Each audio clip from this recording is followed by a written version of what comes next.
Bonjour à tous, merci de nous suivre sur First TV Africa. Vous êtes dans Africa Today, cette émission qui parle du leadership africain, qui fait la promotion du travail, de tous ceux qui veulent bâtir un avenir meilleur pour l'Afrique. Et c'est dans ce cadre que nous sommes rendus aujourd'hui dans une entreprise de la place pour discuter avec le chef d'entreprise. L'entreprise se nomme RAD Immobilier. Alors, nous allons parler avec monsieur Yann Moulare-Amon qui va se présenter tout à l'heure. Alors, bonjour monsieur. Bonjour. Comment allez-vous? Ça va très bien. Alors, pour tous les téléspectateurs qui nous prennent en marche, vous allez vous présenter. Qui est Yann Moulare-Amon? Yann Moulare-Amon est un jeune Ivoirien, entrepreneur, on va dire âgé de la trentaine, père de famille, marié. Je suis chef d'entreprise dans l'immobilier, comme vous avez dit, et j'ai aussi d'autres entreprises et d'autres activités. Je suis chrétien. On peut dire que si je dois me présenter en quelques mots, c'est suffisant. Alors, la question suivante, c'est de savoir comment est-ce que vous est née la passion pour l'entrepreneuriat. Disons, comment avez-vous su en fait que vous deviez être entrepreneur? Ok, je pense que ça remonte à très longtemps, même dans mon enfance. Je vais raconter une petite histoire. Je me souviens, il y a quelques années, à l'époque de ma première entreprise, qui était dans le domaine de la communication, nous devions faire un événement avec une grosse entreprise de la place. Et il se trouve qu'il fallait recruter certaines hôtesses. Et l'une des hôtesses qui était passée à nos bureaux, ce jour-là, il y a ma grande sœur qui était de passage. Et elle a vu ma grande sœur, elle a demandé au responsable du groupe, j'ai l'impression que je connais cette femme, j'ai l'impression que j'ai fréquenté avec son petit frère. Donc le monsieur qui lui demande quel est le nom de son petit frère, elle dit il s'appelait Yann Amon. Il dit effectivement, c'est le responsable de l'agence. Elle dit ah bon? Et que lorsqu'on était à l'école, en classe de seconde, il disait tout le temps que lui ne va pas travailler pour quelqu'un. Lorsqu'il va grandir, il va créer son entreprise. Pour dire que même lorsque j'étais au lycée, inconsciemment ou consciemment, je savais que j'étais appelé à entreprendre, à mettre en place des entreprises. Donc peut-être un peu l'influence de mon père qui a une fonction libérale, peut-être un peu ma mère qui a beaucoup fait de commerce, peut-être l'environnement dans lequel j'ai grandi, mais je pense que depuis tout petit, je peux même dire que j'étais appelé, avant même ma naissance, certainement, à être dans tout ce qui était l'entrepreneuriat. Ok, donc on peut comprendre par là qu'il avait ça dans le sang et ça n'a fait que se refléter après, disons, quelques années après. Alors, pourquoi avoir choisi l'immobilier comme activité principale, si je peux dire ça? Ok, là aussi, je pense que c'était certainement un appel. Parce que ma toute première entreprise, je l'avais dans le domaine de la communication. Et puis, à la suite de ça, il faut le dire, j'ai eu un échec lors de ma première entreprise. Elle a fait faillite parce que je n'étais pas suffisamment expérimenté. Et il y a beaucoup de raisons qui ont conduit à cette faillite. Et par la suite de ça, alors que je me cherchais, j'ai profondément ressenti que c'était dans l'immobilier. Suite à une instruction, j'ai senti que je devais me diriger vers l'immobilier. On va dire on était autour de 2013. Et puis par la suite, de fil en aiguille, aujourd'hui l'immobilier est mon activité principale. Bien que je fasse beaucoup d'autres choses, l'immobilier reste vraiment, et cependant encore plusieurs années, mon activité principale. Est-ce qu'on peut avoir un peu quelques détails sur les autres activités dans lesquelles vous êtes? Ok, donc principalement l'immobilier, il faut dire qu'il y a d'abord mon entreprise RAD Immobilier qui vous reçoit, qui est spécialisée dans tout ce qui est administration d'immeubles, gestion immobilière. Il faut préciser que nous sommes une agence immobilière agréée par l'État ivoirien. Parallèlement à ça, nous faisons, on va dire, un peu de l'immobilier commercial. Donc ça, c'est on va dire, un domaine de l'immobilier. Ma deuxième entreprise est dans la construction. Ce n'est pas RAD Immobilier, c'est une autre entreprise, elle est dans la construction. Donc, parallèlement à ça, j'ai mis en place aussi une entreprise dans l'édition, une maison d'édition, qui a pour but d'éditer des auteurs, tout ce qui est développement personnel, développement spirituel. Cette maison d'édition-là, c'est un peu ce qu'on fait dans ce domaine. À côté de ça, j'ai encore une autre structure dans la communication. Pas la première qui a fait, on va dire, faillite. J'ai remis en place une autre entreprise dans le domaine de la communication politique et aussi un peu d'événementiel. Ok. Est-ce que vous avez des ambitions politiques? Non, mais je sais qu'il y a de très fortes chances que je sois appelé un jour à accepter des responsabilités politiques, peut-être ministérielles, mais je n'ai pas d'ambition. Je ne sens pas en moi l'envie d'être un maire, un député, un militant, soit de gauche, de droite. Je ne sens pas ça, mais je sais que dans le fil de ma carrière, je serai certainement appelé à accepter des responsabilités ministérielles ou politiques. Alors, Monsieur Yann Moularé, pouvez-vous nous raconter un peu votre parcours d'entrepreneur? Donc, on va dire, je retiens certaines grandes étapes de mon parcours. Comme je vous disais, ma première entreprise a fait faillite. Donc, il y a d'abord l'appel, les idées, les projets qu'on nourrit. Après, il y a le moment où on décide, il y a le moment où on commence. Donc, moi, je commence comme ça en fin 2011. La Côte d'Ivoire sort d'une crise, voilà. Donc, nous sommes en 2011 et c'est là que je commence. Fin 2011, je me rends compte que j'ai besoin d'argent pour commencer. De fil en aiguille, j'ai réussi à rassembler avec des associés. Et une particularité de ma première entreprise, c'est que j'étais associé. C'est très différent lorsque vous montez votre entreprise tout seul ou lorsque vous êtes associé avec d'autres personnes. Donc, ma première entreprise, je la monte comme ça. Début 2012, on réussit à avoir une partie des financements, on démarre. Et puis, toute l'année 2012, on va dire que le chiffre d'affaires attendu ne vient pas. Les marchés espérés ne se pointent pas. Donc, c'est un peu la désillusion, c'est un peu un échec. Et fin 2012, je me rends compte que j'ai échoué. Donc, début 2013, je me cherche et je sais que je dois entreprendre autre chose et je tente l'immobilier. Donc, on va dire 2013, deuxième expérience. J'aime bien le mot expérience parce que à force d'expérience, on finit par avoir de l'expérience. Donc, deuxième expérience, l'immobilier, je commence tout doucement, 2013, 2014, ça tient un peu la route. Je commence à me rendre compte qu'il ne faut pas compter sur qui que ce soit pour se financer. Donc, je développe certains réflexes et par la suite de ça, 2015, on va dire un peu plus d'expérience. À partir de là, je lance les programmes REA. J'ai la vision des éditions REA. 2016, je cherche à devenir une agence agréée. 2017, je suis le processus, les demandes, tout ce qui est administratif. Et puis, on va dire 2018, un peu plus de vitesse. 2019, l'agrément, les autres entreprises, la construction. On va dire que si je devais définir les grandes étapes, ce serait d'abord le lancement, ensuite l'échec, ensuite la deuxième tentative, un peu plus d'expérience et puis l'immobilier, les mentors, on s'approche de ceux qui nous ont dévancés et puis voilà, on s'en sort petit à petit. On n'est pas encore arrivé, mais déjà, on va dire après 6 années d'entrepreneuriat, on peut dire après avoir bâti 4 entreprises, on commence à quand même avoir les réflexes, l'expérience et les bonnes attitudes pour avoir du succès. Alors, je crois que, chers téléspectateurs, vous avez beaucoup de choses à apprendre de M. Yann Moularé-Amon. J'espère que vous êtes suffisamment nourris ce matin. Alors, la question que j'ai envie de vous poser, c'est de savoir quelles ont été les difficultés auxquelles vous avez été confrontés tout le long de votre parcours jusqu'à aujourd'hui. Ok. Bon, je vais dire d'abord jeunesse. Je me souviens comme ça, une fois, j'étais à l'époque de la communication, ma toute première entreprise, j'étais allé voir dans un ministère de la place, leur proposer un projet de communication. J'ai été reçu par un des chefs de cabinet et je me souviens, à l'époque, il m'a sorti une phrase, il me disait « À vous voir, on a l'impression qu'on a affaire à un adolescent qui vient soutenir sa thèse. » Voilà, pour dire que la jeunesse, souvent en Afrique, est un peu associée, on va dire, au manque d'expérience. Donc on se dit, vous êtes jeune, On ne peut pas vous faire confiance, on ne doit pas vous faire confiance.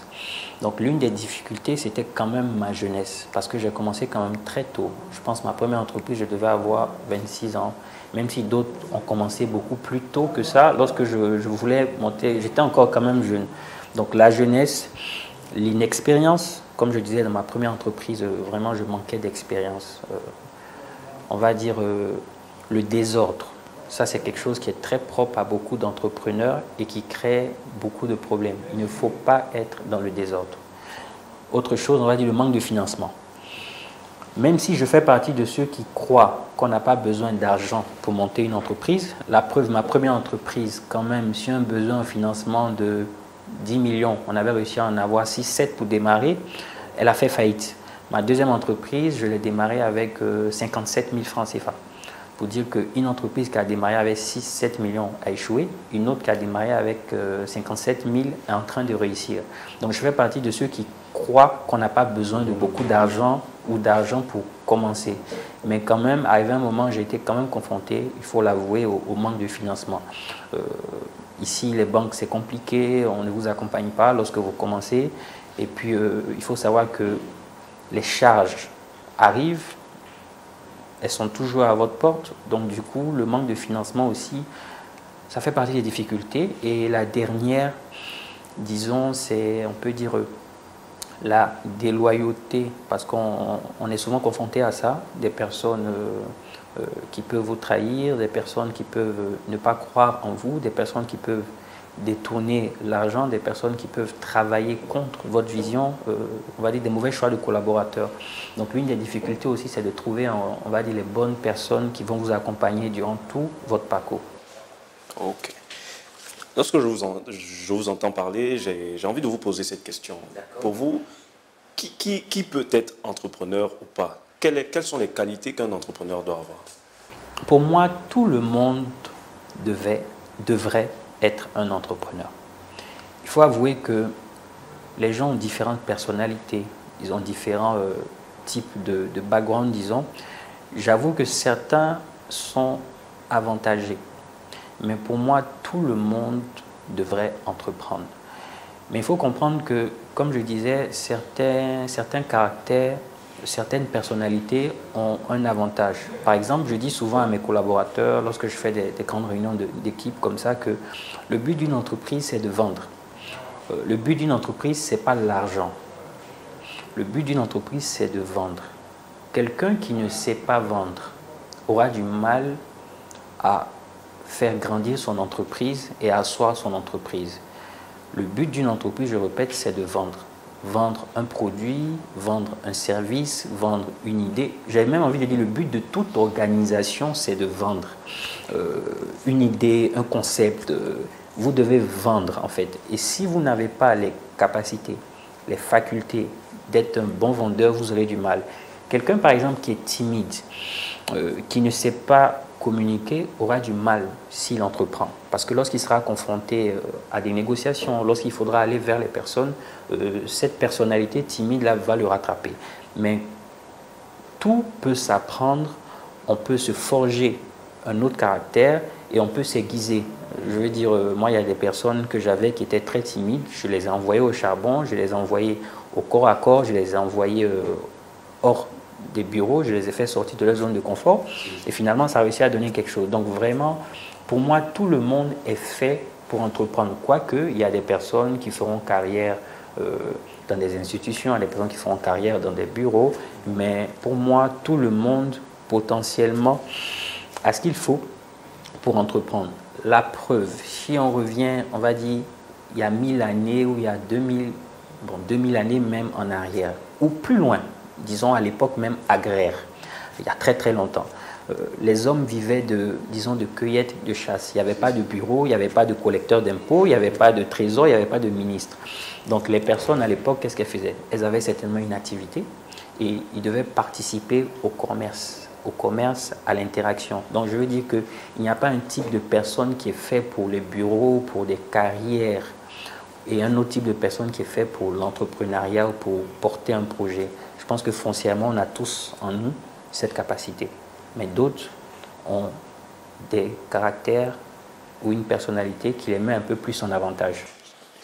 Alors le mot est lâché, comme vous pouvez l'entendre, tout le monde a la capacité d'être entrepreneur, tout le monde a la capacité d'entreprendre, mais certains ont un peu plus de prédisposition, voilà, un peu plus d'avantages que d'autres, mais on peut se former, on peut apprendre et il ne faut pas désespérer.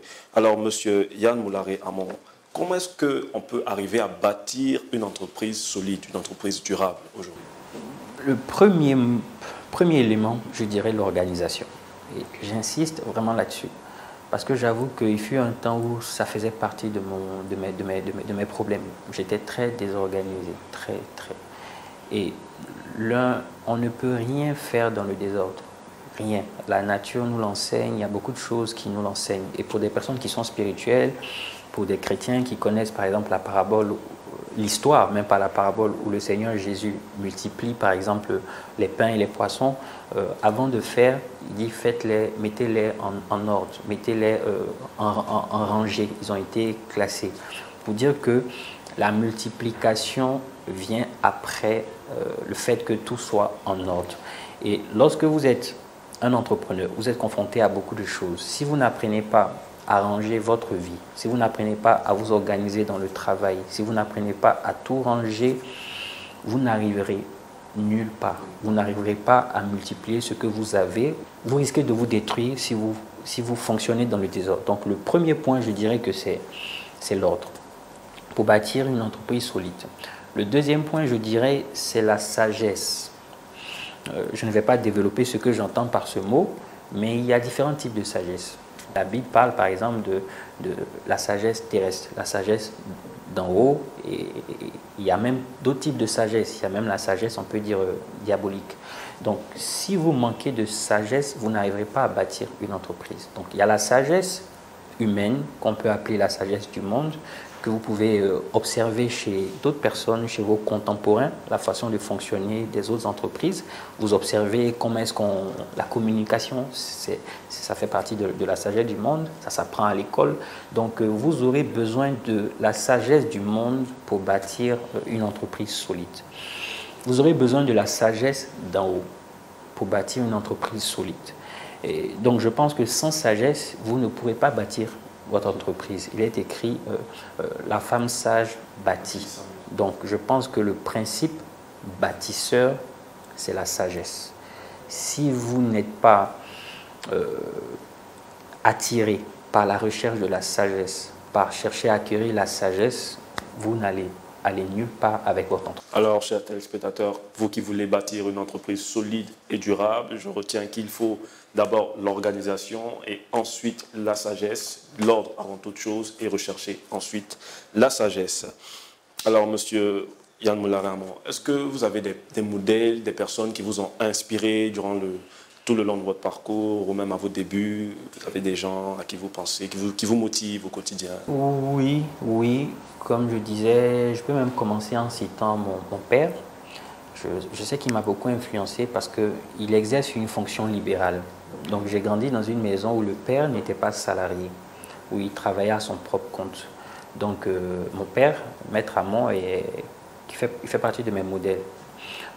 Aussi ma mère, parce qu'elle, bien qu'elle était salariée, elle a beaucoup aimé le commerce. Elle faisait des voyages, elle partait jusqu'à Noé, jusqu'au Togo à l'époque. Elle a toujours aimé commercer. Donc je pense que mes parents font partie des personnes qui ont aidé à tracer ma voie.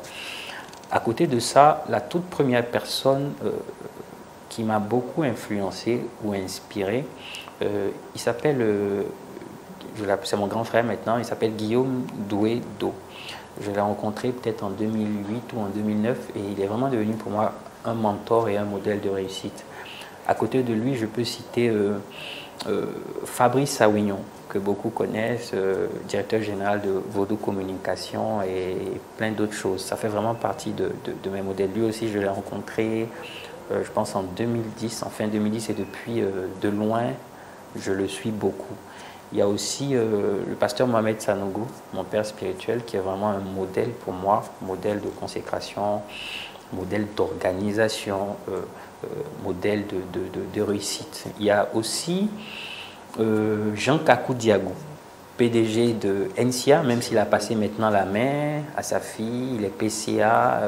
Il fait vraiment partie des personnes aussi qui sont des modèles. Je ne le connais pas personnellement, mais je le suis de loin. Dès qu'il a fait sortir son livre, je l'ai acheté, je le lis souvent et très souvent. Et si je devais citer peut-être une dernière personne, je dirais Monsieur Aliko Dangote. Lui aussi, je ne le connais pas personnellement, mais ça fait partie des personnes qui m'inspirent, que je suis beaucoup à distance. Donc si je devais citer comme ça des personnes, des modèles à moi, je dirais que ces personnes-là font partie de ceux qui m'inspirent ou qui m'ont toujours inspiré.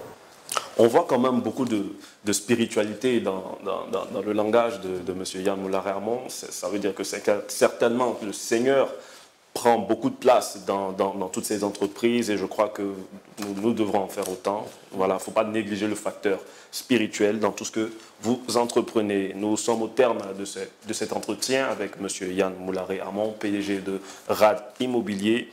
Alors, quels conseils pouvez-vous donner à tous ceux qui sont jeunes comme vous, moins jeunes même, qui veulent entreprendre? Déjà, il faudrait qu'ils apprennent et qu'ils aiment apprendre. À la base, moi, j'ai une formation, disons, maîtrise, master en, on va dire, tout ce qui est comptabilité, finance. Je suis plutôt de cette formation. Je me suis retrouvé d'abord dans la communication, ensuite dans l'immobilier et aujourd'hui dans les éditions, dans la construction et à nouveau dans le marketing politique. Pour dire que vous devez être prêt à apprendre. Si vous n'avez pas forcément fait à l'école, ce n'est pas un problème. Donc aujourd'hui, quelqu'un qui veut entreprendre doit être prêt à apprendre. Apprendre des choses qu'il ne connaît pas ou apprendre des choses parce que plus vous allez avancer, vous serez obligé d'apprendre de nouvelles choses. Donc le premier conseil que j'aime donner aux gens, c'est d'aimer apprendre. Apprendre souvent en lisant. Souvent, c'est le problème, les gens n'aiment pas trop lire. Pourtant, c'est vraiment une source. Moi, je lis beaucoup. Par mois, en moyenne, c'est 4-5 livres. Malgré que je suis très occupé avec toutes ces entreprises, je m'efforce à trouver du temps pour lire. Ensuite, si je devais leur donner un autre conseil, c'est d'être déterminé. Parce que l'aventure entrepreneuriale n'est pas un fleuve tranquille. C'est même une mer agitée. Donc, si vous n'avez pas de la détermination, vous risquez de vous casser, d'être frustré. Face à un échec, vous n'allez pas pouvoir rebondir, alors que plusieurs ont montré qu'on peut avoir 1, 2 entreprises, 3 entreprises qui échouent, ou 1 ou 2 activités, ou 1 ou 2 ou 3 projets qui échouent avant de trouver le bon. À côté de ça, il faut qu'ils soient créatifs. Aujourd'hui, c'est très important. Dans le monde, c'est un défi. Même une entreprise, si elle ne se réinvente pas, si elle n'est pas créative, elle ne va pas tenir la route. Donc, tout le temps être créatif, c'est vraiment quelque chose.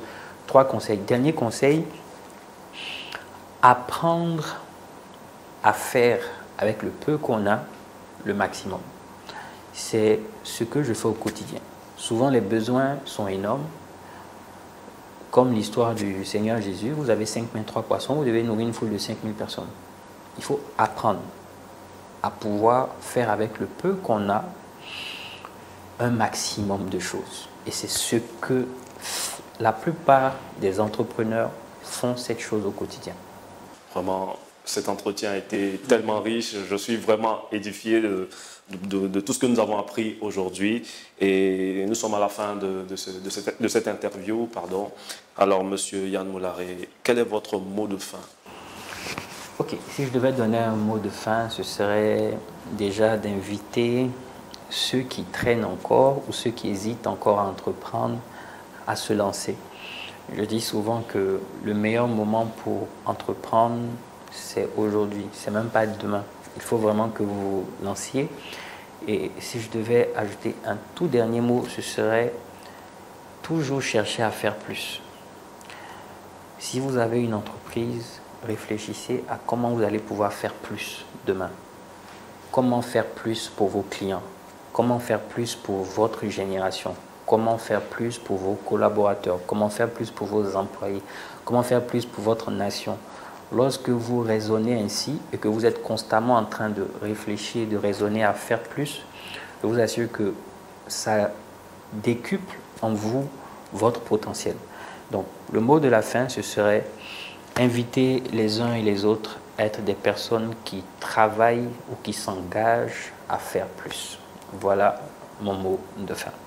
Alors, chers téléspectateurs, cette émission est terminée. Nous avons été ravis d'être en votre compagnie et en votre compagnie aussi.